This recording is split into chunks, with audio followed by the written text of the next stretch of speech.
നമസ്കാരം സുഹൃത്തുക്കളെ. ഇന്ന് നമ്മൾ സംസാരിക്കാൻ പോകുന്നത് നമ്മുടെയൊക്കെ ജീവിതത്തിൽ പലപ്പോഴും സംഭവിച്ചിട്ടുള്ള, എന്നാൽ നമ്മൾ അധികം ശ്രദ്ധിക്കാത്ത ഒരു കാര്യത്തെക്കുറിച്ചാണ്. നിങ്ങൾ എപ്പോഴെങ്കിലും ശ്രദ്ധിച്ചിട്ടുണ്ടോ?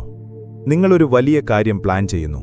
ഉദാഹരണത്തിന്, ഒരു പുതിയ വീട് വയ്ക്കാൻ പോകുന്നു, അല്ലെങ്കിൽ ഒരു വിദേശത്തേക്ക് പോകാൻ വിസ ശരിയാക്കുന്നു, അല്ലെങ്കിൽ ഒരു കല്യാണം ആലോചിക്കുന്നു. നിങ്ങൾ വലിയ സന്തോഷത്തിലാണ്. ആ സന്തോഷം സഹിക്കാൻ കഴിയാതെ നിങ്ങളത് നിങ്ങളുടെ കൂട്ടുകാരോടോ ബന്ധുക്കളോടോ അയൽക്കാരോടോ പറയുന്നു. എനിക്ക് വിസ കിട്ടി, അടുത്ത മാസം ഞാൻ പോകുകയാണ് എന്ന്. എന്നാൽ അത് പറഞ്ഞു കഴിഞ്ഞ് ദിവസങ്ങൾക്കുള്ളിൽ അവിചാരിതമായി എന്തെങ്കിലും തടസ്സം വരുന്നു.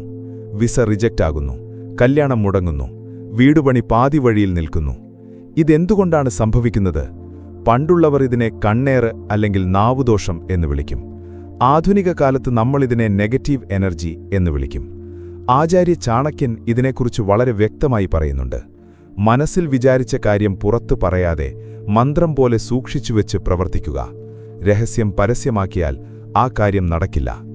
ഇന്ന് നമ്മൾ ചാണക്യനീതിയിലൂടെയും മനഃശാസ്ത്രത്തിലൂടെയും പരിശോധിക്കാൻ പോകുന്നത് എന്തുകൊണ്ടാണ് നമ്മൾ പ്ലാനുകൾ മറ്റുള്ളവരോട് പറയുമ്പോൾ അത് പരാജയപ്പെടുന്നത്. ഇത് അന്ധവിശ്വാസമാണോ, അതോ ഇതിൽ എന്തെങ്കിലും സത്യമുണ്ടോ? എങ്ങനെയാണ് നമ്മുടെ വായടച്ചുവെച്ച് കാര്യങ്ങൾ നേടിയെടുക്കുന്നത്? ഒന്നാമതായി, കണ്ണേറ് എന്നത് എന്താണെന്ന് നമ്മൾ ശാസ്ത്രീയമായി മനസ്സിലാക്കണം. ഒരാൾ നമ്മളെ നോക്കുമ്പോൾ അവരുടെ കണ്ണിൽ നിന്നെന്തെങ്കിലും രശ്മികൾ വന്ന് നമ്മളെ ഉപദ്രവിക്കുന്നതല്ല കണ്ണേറ്.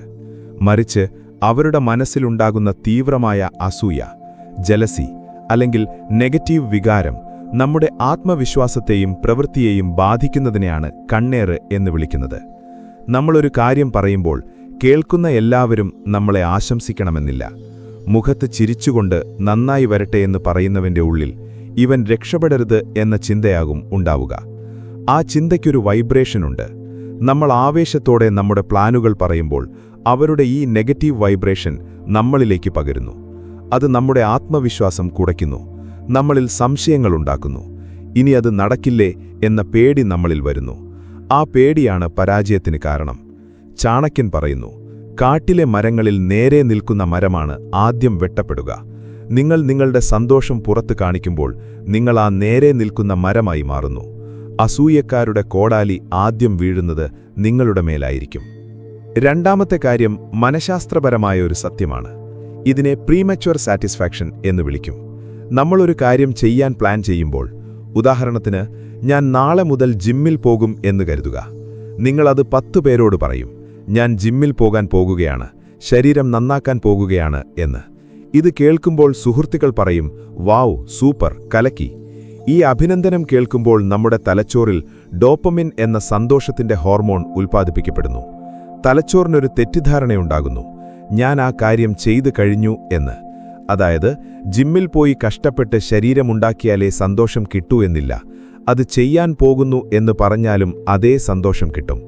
അങ്ങനെ ആ സന്തോഷം, റിവാർഡ്, നേരത്തെ കിട്ടുന്നതുകൊണ്ട് യഥാർത്ഥത്തിൽ ആ കാര്യം ചെയ്യാനുള്ള ആവേശം, മോട്ടിവേഷൻ നമുക്ക് നഷ്ടപ്പെടുന്നു. നാളെ പോകാം, മറ്റന്നാൾ പോകാം എന്ന് നമ്മൾ മാറ്റിവെക്കും. അവസാനം അത് നടക്കില്ല. ചാണക്യൻ പറയുന്നു, പ്രവൃത്തിയിലൂടെ അല്ലാതെ വാക്കിലൂടെ തെളിയിക്കുന്നവൻ വിഡ്ഢിയാണ്. നിങ്ങൾ എന്തെങ്കിലും ചെയ്യാൻ ആഗ്രഹിക്കുന്നുണ്ടെങ്കിൽ അത് ചെയ്തു തീരുന്നതുവരെ ഒരക്ഷരം മിണ്ടരുത്. ചെയ്തു കഴിഞ്ഞാൽ ഫലം തന്നെ സംസാരിക്കും. മൂന്നാമത്തെ കാര്യം, ശത്രുക്കൾക്ക് ആയുധം കൊടുക്കൽ. നിങ്ങൾ നിങ്ങളുടെ പ്ലാനുകൾ പരസ്യമാക്കുമ്പോൾ നിങ്ങളുടെ ശത്രുക്കൾക്ക്, അത് ചിലപ്പോൾ സുഹൃത്തുക്കളുടെ വേഷത്തിലായിരിക്കും, നിങ്ങളെ തകർക്കാൻ അവസരം കൊടുക്കുകയാണ്. ഉദാഹരണത്തിന്, നിങ്ങളൊരു ബിസിനസ് തുടങ്ങാൻ പോകുന്നു എന്ന് കരുതുക.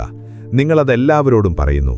ഇത് കേൾക്കുന്ന നിങ്ങളുടെ ഒരു അസൂയക്കാരൻ ആ ബിസിനസ് ഐഡിയ മോഷ്ടിക്കാം, അല്ലെങ്കിൽ നിങ്ങളെപ്പറ്റി മോശമായി പറഞ്ഞ് ആ ബിസിനസ് തകർക്കാം, അല്ലെങ്കിൽ നിങ്ങൾക്ക് വായ്പ തരാൻ നിൽക്കുന്നവരെ പിന്തിരിപ്പിക്കാം. ചാണക്യൻ പറയുന്നു, നിങ്ങളുടെ ബലഹീനതയും നിങ്ങളുടെ പ്ലാനുകളും ഒരിക്കലും ശത്രുവിനെ അറിയിക്കരുത്. പ്ലാൻ രഹസ്യമായിരുന്നാൽ ശത്രുവിന് നിങ്ങളെ എവിടെ ആക്രമിക്കണം എന്നറിയില്ല. നിങ്ങൾ അപ്രതീക്ഷിതമായി വിജയിക്കുമ്പോൾ അവർക്ക് ഞെട്ടൽ മാത്രമേ ഉണ്ടാവൂ. അതാണ് യഥാർത്ഥ വിജയം. മൗനം ഒരു കവചമാണ്. അത് നിങ്ങളെ ശത്രുക്കളുടെ കണ്ണിൽ നിന്നും അസൂയക്കാരുടെ നാവിൽ നിന്നും സംരക്ഷിക്കുന്നു. നാലാമത്തെ കാര്യം, പ്രതീക്ഷകളുടെ ഭാരം, പ്രഷർ ഓഫ് എക്സ്പെക്ടേഷൻസ്. നിങ്ങളൊരു കാര്യം എല്ലാവരോടും പറഞ്ഞു കഴിഞ്ഞാൽ പിന്നെ അത് നടന്നില്ലെങ്കിൽ എന്ത് സംഭവിക്കും? അയ്യേ, ഇവൻ വലിയ വായിൽ പറഞ്ഞിട്ട് ഒന്നും നടന്നില്ലല്ലോ എന്ന് ആളുകൾ കളിയാക്കും. ഈ പേടി, ഫിയർ ഓഫ് ഫെയിലിയർ, നിങ്ങളുടെ മനസ്സിൽ വലിയൊരു സമ്മർദ്ദമുണ്ടാക്കും. ആ ടെൻഷൻ കാരണം നിങ്ങൾക്ക് നന്നായി പ്രവർത്തിക്കാൻ കഴിയില്ല. എന്നാൽ നിങ്ങൾ ആരോടും പറഞ്ഞില്ലെങ്കിലോ, ജയിച്ചാൽ നിങ്ങൾക്ക് ആഘോഷിക്കാം, തോറ്റാൽ ആരും അറിയില്ല. നിങ്ങൾക്ക് വീണ്ടും ശ്രമിക്കാം. മാനസിക സമാധാനത്തിന് ഏറ്റവും നല്ലത് രഹസ്യമായി പ്രവർത്തിക്കുന്നതാണ്. ചാണക്യൻ പറയുന്നു, കാര്യം സാധിക്കുന്നതുവരെ അന്ധനായും ബധിരനായും മൂകനായും അഭിനയിക്കുക. ഒന്നും കാണാത്തവനെപ്പോലെ, ഒന്നും കേൾക്കാത്തവനെപ്പോലെ, ഒന്നും മിണ്ടാത്തവനെപ്പോലെ ഇരിക്കുക. ലക്ഷ്യം നേടിക്കഴിഞ്ഞതിനു ശേഷം മാത്രം വായ തുറക്കുക. അഞ്ചാമത്തെ കാര്യം, കുടുംബത്തിലെ കണ്ണേറ്. ഇത് പലർക്കും വിശ്വസിക്കാൻ പ്രയാസമായിരിക്കും. സ്വന്തം ബന്ധുക്കൾക്ക് നമ്മളോട് അസൂയ ഉണ്ടാകുമോ? തീർച്ചയായും ഉണ്ടാകും. മഹാഭാരതത്തിൽ പാണ്ഡവരോട് ഏറ്റവും അസൂയ ഉണ്ടായിരുന്നത് അവരുടെ വലിയച്ഛൻ്റെ മക്കളായ കൗരവർക്കായിരുന്നു. ബൈബിളിൽ ജോസഫിനെ കിണറ്റിലെറിഞ്ഞത് സ്വന്തം സഹോദരന്മാരായിരുന്നു. ചാണക്യൻ പറയുന്നു, അന്യന്റെ അസൂയയേക്കാൾ അപകടം സ്വന്തം ബന്ധുവിൻ്റെ അസൂയയാണ്. കാരണം അവർക്ക് നിങ്ങളുടെ എല്ലാ കാര്യങ്ങളും അറിയാം. നിങ്ങൾ രക്ഷപ്പെടുന്നത് കാണുമ്പോൾ ഇവൻ എവിടുന്നാ ഇത്ര പണം, ഇവൻ എന്താ ഇത്ര ഷോ കാണിക്കുന്നതെന്നാണ് ആ 90 പേരുടെ നെഗറ്റീവ് ചിന്തകൾ മതി നിങ്ങളുടെ സന്തോഷം കെടുത്താൻ. പലപ്പോഴും നമ്മൾ കാണാറുണ്ട്, വലിയ ആഘോഷമായി കല്യാണം നടക്കുന്നു, ഫോട്ടോസ് എല്ലാം വൈറലാകുന്നു, പക്ഷേ 6 മാസം കഴിയുമ്പോൾ ഡിവോഴ്സ് ആകുന്നു. അല്ലെങ്കിൽ പുതിയ വണ്ടി വാങ്ങി ഒരാഴ്ച കഴിയുമ്പോൾ അപകടം പറ്റുന്നു. ഇത് അന്ധവിശ്വാസമല്ല, നമ്മുടെ ശ്രദ്ധ, ഫോക്കസ് കുറയുന്നതുകൊണ്ടാണിത് സംഭവിക്കുന്നത്. നമ്മൾ ലൈക്കുകൾക്കും കമൻറ്റുകൾക്കും വേണ്ടി ജീവിക്കാൻ തുടങ്ങുമ്പോൾ യഥാർത്ഥ ജീവിതത്തിലെ ജാഗ്രത കുറയുന്നു. ചാണക്യൻ പറയുന്നു, സമ്പത്തും സ്ത്രീയും, അതായത് പങ്കാളിയും ഭക്ഷണവും രഹസ്യമായി വയ്ക്കുക. നിങ്ങളുടെ സ്വകാര്യ നിമിഷങ്ങൾ ലോകത്തിനു മുന്നിൽ വിൽക്കരുത്. അത് നിങ്ങൾക്ക് തന്നെ പാരയാകും. ഏഴാമത്തെ കാര്യം, നാവ് നിയന്ത്രിക്കുക. ചാണക്യൻ പറയുന്നു, നാവ് ഒന്നു മാത്രമേ ഉള്ളൂ, പക്ഷേ അതുണ്ടാക്കുന്ന മുറിവുകൾ 1000ആണ്. അതുപോലെ അതുണ്ടാക്കുന്ന നഷ്ടങ്ങളും വലുതാണ്. സംസാരിക്കാനുള്ള ആഗ്രഹം എല്ലാവർക്കും ഉണ്ട്. പക്ഷേ എന്ത് സംസാരിക്കണം, എപ്പോൾ സംസാരിക്കണമെന്ന് അറിയുന്നവനാണ് ബുദ്ധിമാൻ. നിങ്ങളൊരു സന്തോഷവാർത്ത പറയാൻ തുടങ്ങുമ്പോൾ ഒന്ന് ആലോചിക്കുക, ഇതിപ്പോൾ പറയേണ്ട ആവശ്യമുണ്ടോ? ഇത് കേൾക്കുന്നയാൾക്ക് എന്നോട് ആത്മാർത്ഥമായ സ്നേഹമുണ്ടോ? ഇല്ലെങ്കിൽ മിണ്ടാതിരിക്കുക. സന്തോഷം പങ്കുവയ്ക്കാൻ അർഹതയുള്ളവരോട് മാത്രം പങ്കുവയ്ക്കുക. നിങ്ങളുടെ മാതാപിതാക്കൾ അല്ലെങ്കിൽ ദൈവത്തോട്. മറ്റുള്ളവരോട് പറയുന്നത് അഹങ്കാരമാണ്. അഹങ്കാരം പതനത്തിന് കാരണമാകും. എട്ടാമത്തെ കാര്യം, പരിഹാരമെന്ത്? ഇതിനകം നിങ്ങൾ പലരോടും കാര്യങ്ങൾ പറഞ്ഞു പോയിട്ടുണ്ടാകാം. ഇനി എന്തു ചെയ്യും? ഒന്നാമതായി, ഇനി മുതൽ മിണ്ടാതിരിക്കുക. രണ്ടാമതായി, ദൃഷ്ടിദോഷം മാറ്റുക എന്ന് പഴമക്കാർ പറയും. ഇതിൻ്റെ അർത്ഥം നിങ്ങളുടെ മേലുള്ള നെഗറ്റിവിറ്റി മാറ്റുക എന്നാണ്. അതിനേറ്റവും നല്ലത് ദാനം, അതായത് ചാരിറ്റിയാണ്. ചാണക്യൻ പറയുന്നു, ദാനം ആപത്തുകളെ ഇല്ലാതാക്കും.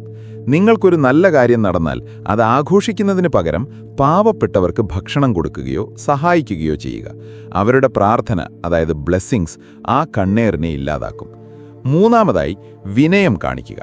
വിജയിക്കുമ്പോൾ ഇതെൻ്റെ കഴിവാണ് എന്ന് പറയാതെ ഇത് ദൈവത്തിൻ്റെ അനുഗ്രഹമാണ്, എല്ലാവരുടെയും പ്രാർത്ഥനയാണ് എന്ന് പറയുക. വിനയമുള്ളവനെ ആരും കണ്ണുവയ്ക്കില്ല. അഹങ്കാരിയെ മാത്രമേ ലോകം വെറുക്കൂ. സുഹൃത്തുക്കളെ, ഒരു വിത്ത് മണ്ണിൽ കുഴിച്ചിട്ടാലേ അത് മുളയ്ക്കൂ. നിങ്ങൾ ആ വിത്തെടുത്ത് ഇതാ മുളയ്ക്കാൻ പോകുന്നു എന്ന് എല്ലാവരെയും കാണിച്ചു നടന്നാൽ അത് ഉണങ്ങിപ്പോകും.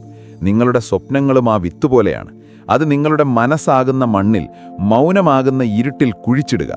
ആരും കാണാതെ അതിന് വെള്ളവും വളവും നൽകുക. ഒരു ദിവസം അത് വളർന്നു വലുതായി പൂത്തുലഞ്ഞു നിൽക്കുമ്പോൾ ലോകമത് കാണും. അന്ന് അവർ പറയും, ഇവൻ ഭാഗ്യവാനാണെന്ന്. അവരങ്ങനെ പറഞ്ഞോട്ടെ. പക്ഷെ ആ ഭാഗ്യത്തിന് പിന്നിൽ നിങ്ങൾ സഹിച്ച മൗനത്തിൻ്റെ, ഏകാന്തതയുടെ വലിയൊരു കഥയുണ്ട് എന്ന് നിങ്ങൾക്ക് മാത്രം അറിയാം.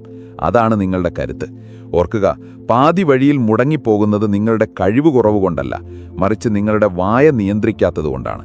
ഇന്നു മുതൽ ഒരു പ്രതിജ്ഞ എടുക്കുക. എൻ്റെ അടുത്ത നീക്കം ആരും അറിയില്ല. ഞാൻ അപ്രത്യക്ഷനാകും. തിരിച്ചു വരുന്നത് വിജയവുമായിട്ടായിരിക്കും.